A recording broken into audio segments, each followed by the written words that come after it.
Hi everyone, today I'm excited to share our experience with EComposer app, a tool we've been using for quite some time now. Since its early development days, EComposer has dramatically evolved, introducing a slew of new features that have genuinely enhanced our workflow on Shopify. The user interface is intuitive, featuring a comprehensive array of elements, from video backgrounds to an extensive selection of pre-built components, so making it incredibly versatile. Whatever you need, it's just there. One of my favorite features is the global blocks, because it allowed us to create sections of content that we can use consistently across different parts of our site.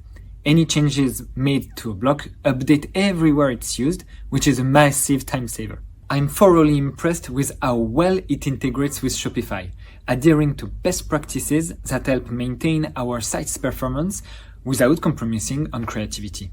The support team deserves also a shout out because they are always available and ready to help, ensuring that my issues are resolved promptly. So to sum it up, if you're looking for a powerful, user-friendly website builder for Shopify, I highly recommend EComposer.